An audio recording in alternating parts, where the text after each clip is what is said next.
Return to lightweight, still 10 pounds heavier than when they first fought. Yeah. But when you view Dustin Poirier at 155 pounds, how different is he from the guy you guys met up with at featherweight? I don't know, maybe he's, I think he's a bit more comfortable. He's not depleting himself as much as he did. He looked a bit depleted at 145, so he's not depleting himself as much, but he's filled out an awful lot. And you hear the stories that he actually is. He's finding it very hard to make 70, but you know, he's been training a lot more. He's had a lot more fights, so he's you know, he's a bit more crafty. His boxing has improved a little bit as well. So yeah, he'll definitely be a better version of the Poirier we fought that few years back. But Conor's another different animal as well. You know, I think Conor has made the bigger improvements out of both of them. So. You mentioned Poirier's striking there, and he is considered one of the best boxers in the division. But when you look at his fights with Eddie Alvarez, Justin Gaethje, those sort of names, do you think it's his technique that wins him those fights, or is it just the fact he can tough it out and get in these slug matches that he can sort of survive? Yeah, he's technically good. He's good hands. He's tough. He's durable, and he sets a pace. You know, and I think it's the combination of those things that's allowed him to have that success. But he always gets rocked in every fight, you know, and people don't punch like Conor. His opponents don't punch like Conor, you know, and all Conor needs is a split second. All he needs is a half an inch to see the shot, and once he bangs the shot, you're going to be out, or you're going to be on wobbly legs. And if you're on wobbly legs, it'll be the next one that finishes you, you know. And Poirier gets hit an awful lot, so I believe it's just a matter of time. It's when Conor hits him, how long he can last after that. Whether he goes to sleep straight away, or whether, you know, he toughs it out for a little bit. But Conor has 25 minutes in there to land on the chin. And man, for me, they're serious odds, you know. You saw the first fight between Dustin and Conor. When you see the second one playing out in your mind, does it go the exact same way? Is this an early finish, or does Conor get to show more tools? How do you see this second fight going? It's hard to know. I always say this. It's going to take Conor, you know, maybe a minute or so, 2 minutes. And that's, you know, well, Conor could see the shot in 10 seconds, you know, you never know. But it might take Conor, you know, a couple of minutes to find the shot and land the shot. Once he lands the shot, Poirier is either asleep or he's out on his feet, and then it's only a matter of time before the second one lands. You know, whether it takes a couple of minutes or a round or two, but Conor will find the shots. Conor has the best ability in the world to get the read of his opponents. You could bring somebody in that Conor's never seen before, never watched, and you just watch Conor. He throws the shots out there, he feels it out, he records the reactions, and then he finds the killer blow, and then he lands. 99% of people don't recover after that first shot, so I see it going the exact same way.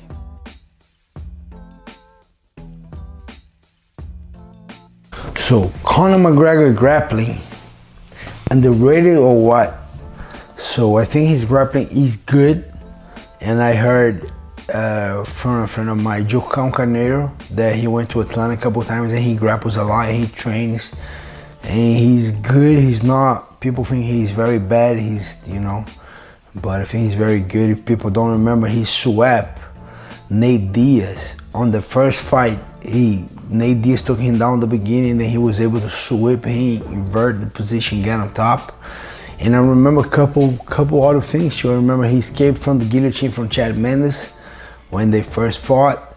A couple other things too. He used to grapple a lot with Dylan Dennis. Even Dylan Dennis is not that great grappler, but he's good. And then they grapple a lot. And I think he's very underrated. People, you just take him down. He's not. First of all, when the guy controls the distance, the way Conor controls, it's not easy to take the guy down. And another thing that people don't realize is those guys that kicks a lot, they develop a lot of power on the hips. So those hips are very flexible and very strong. And it's that type of flexibility and strength that is the same one that you use to defend the takedowns. So most of the guys that I ever trained that kicks a lot, let's say Cosmo Alexandre, Andrews Nakahara, Sean Soriano, a couple guys that they have a good kick. And I can even put another guys on the conversation like Jose Aldo and a couple other guys. It's very hard to take those guys down because they have a certain mobility on the hips, and the hips are very strong that it's very hard to take these guys down. So that's the first thing. Take Conor down is not an easy task.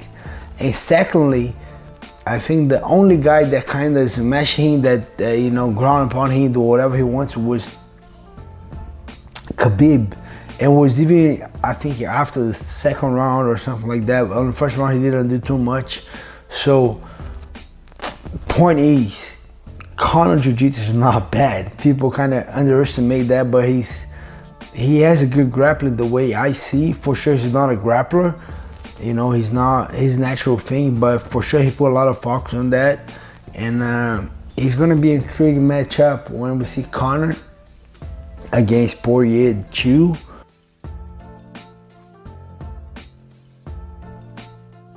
They've been following my example my whole life, and my daughter is a state champion, national champion in volleyball. Wow. And they're going for defending the title. And my son is a #1 quarterback in the class of his class 2025 in the nation. No way. So, yep. So, and my daughter is a gymnast, so she goes 4 hours. What I do, I stay here filming them. We go home, and they go over their techniques, their form. They are literally like freaking athletes. Wow, that's incredible. So where's your son looking to go to college, Vitor? So he's a 8th grader. So he already has Wow, an he's offer. young.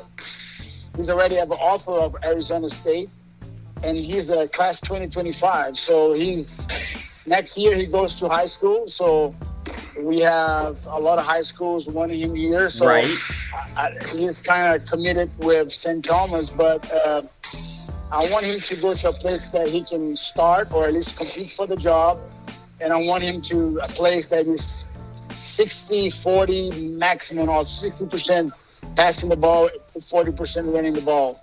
Let me tell you, for all the guys that are watching us right now, something that nobody can beat, that's called the grind. Today, me and my kids, they work themselves, by themselves. I have a rule.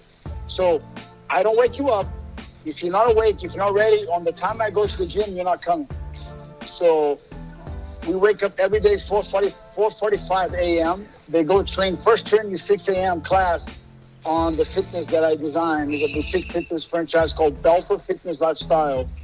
So it's a totally perform for everyday people, but it's like I wanted to create something fun. I worked my whole life. It's only place for one, only one winner. I call the second place is the first loser. So I create this fitness boutique where I can train along with my wife, my kids, my friends. And now we are booming. We are going to Brazil everywhere. So it's pretty cool.